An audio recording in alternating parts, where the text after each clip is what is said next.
নরহরি বিলাসকুঞ্জ। নরহরি প্রভু ছিল দাপর যুগের মধুমতি সখী, যে কৃষ্ণ রাধা রানীর সেবা করেছিল মধুমতি সখী, সেই মধুমতি সখী আমাদের এইবারে হয়েছে নরহরি সরকার। সেই জন্য এটা হলো নরহরি বিলাসকুঞ্জ। এবং তুলসী বন্দনায় আছে মোর মনের এই অবিলাস বিলাসকুঞ্জে দিও বাস, আছে তো তুলসী বন্দনায়, সেই বিলাসকুঞ্জ এটা। তাহলে নরহরি বিলাসকুঞ্জ যখন রাস পূর্ণিমা হয়ে যায় তারপরে 4 দিন এখানে রাস বিলাসের মেলা হয়, নরহরি গৌর গদাধরে 4 দিন মেলা হয়। তারপরে ওখানে গৌর নিত্য সেবা হয়। এটা হলো রঘুনন্দন অভিরাম গোস্বামী মিলনস্থল। এটা দেখো রঘুনন্দন, যে রঘুনন্দন মুকুন্দ দাসের ছেলে, আমি শুধু বলি রঘুনন্দন মুকুন্দ দাসের ছেলে, মুকুন্দ দাস কবিরাজের ছেলে শ্রীখণ্ড রঘুনন্দন জন্ম নিয়েছিল সরস্বতী পুজোর দিনে।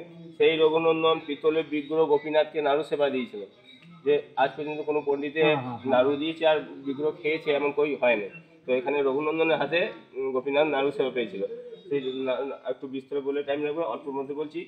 রঘুনন্দনের হাতে মুকুন্দ দাসের ছেলে, মুকুন্দ দাস কবিরাজের ছেলে রঘুনন্দন 10 বছর বয়সে যখন সেবা দিয়েছিল তখন গোপীনাথ নাড়ু খেয়েছিল শ্রীখণ্ডতে।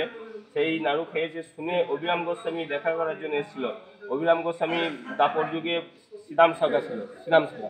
তো শ্রীরাম শাখা গুফায় বন্ধ ছিল।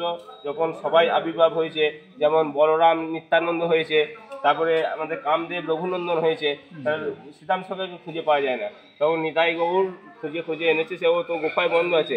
শ্রীরাম শাখাকে বার করে এনেছে, এখন করেছে অভিরাম গোস্বামী। অভিরাম গোস্বামীর এত পাওয়ার ছিল যে কোনো বিগ্রহকে যদি দণ্ডবাদ করতো, সেই বিগ্রহ যদি প্রাণ প্রতিষ্ঠা না থাকতো তো সেখানেই ফেটে যেত, বিগ্রহ প্রণাম করলেই ফেটে যেত। আর কোনো সাধু মহাত্মাকে যদি প্রণাম করতো, তার ভজন যদি ঠিক না থাকতো তো সেইখানেই প্রাপ্তি হয়ে যেত, সেখানে প্রাপ্তি হয়ে যেত, এত পাওয়ার। হ্যাঁ, এবার নিত্যানন্দ 6-7 পুত্রকে দণ্ডবাদ করেছে, আর 6টা পুত্রই মারা গেছে নিত্যানন্দ এই অভিরাম গোস্বামীর দণ্ডবাদে। এইটা জানতো আমাদের মুকুন্দ দাস কবিরাজ। যখন মুকুন্দ দাস কবিরাজকে জিজ্ঞেস করছে রঘুনন্দন কই, দেখা করতে এসছে, তখন বাড়িতে আছে, তবু বলেছে বাড়িতে নাই, সে মামার বাড়ি গেছে। কারণ একটাই ছেলে যদি কিছু হয়ে যায়, হ্যাঁ, তো বলছে বাড়িতে নাই, মামার বাড়ি গেছে। তখন অভিরাম গোস্বামী এখানে বসে বসে এসে ভাবছে আর মালা করছে যে এত দূর থেকে আসলাম, দেখা হলো না, তারপরে তখন কী করা যায় ভাবতে ভাবতে তখন রঘুনন্দন অন্তর্ধানে দেখেছে যে আমাকে কেউ দেখা করার জন্য এসছে। তখন রঘুনন্দন নিজেই চলে এসছে এখানে, এসেছে বলছে আমি রঘুনন্দন। তখন অভিরাম গোস্বামী এসে তুমি রঘুনন্দন, তার গোপীনাথ সেবা কীভাবে কী হয়েছে এগুলো আলোচনা হলো। আলোচনা হওয়ার পরে রঘুনন্দনকে অভিরাম গোস্বামী 2 বার 5 বার 10 বার দণ্ডবাদ করেছে, তো রঘুনন্দনের কিছু হয়নি।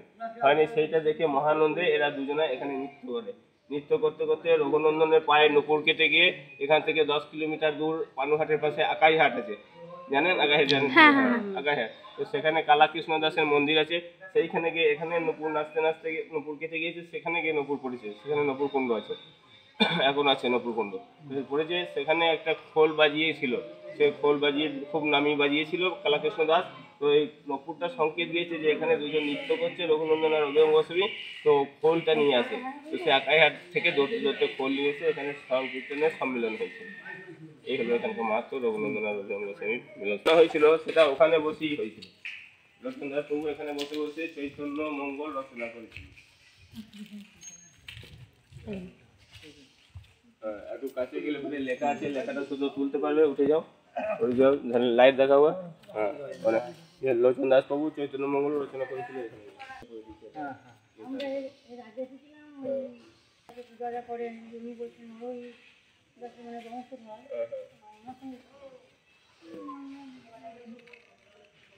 অনেক লোক আছে, কি নিমাই ঠাকুর আছে, অনুপম ঠাকুর, অনুপম ঠাকুর না? এটা হলো নরহরি বিলাসকুঞ্জ, এটা রঘুনন্দন অভিরাম গোস্বামী মিলনস্থল। আর ওই ঘরে আছে নরহরি গৌর গদাধরের চিত্র। দেখলাম, তো ওটাও ক্যামেরা করে দিলে তো ভালো হয়। হ্যাঁ,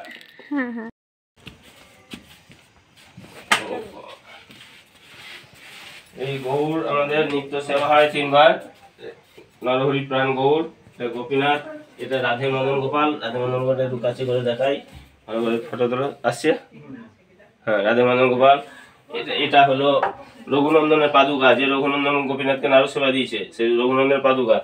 আর এটা আমাদের গুরুদেব, আমাদের রঘুনন্দনের বংশধর, ইনি আমাদের গুরুদেব নিত্যানন্দ ঠাকুর। 105 বছর পর্যন্ত বেঁচে ছিলেন, দেহ রেখেছেন আমাদের গুরুদেব।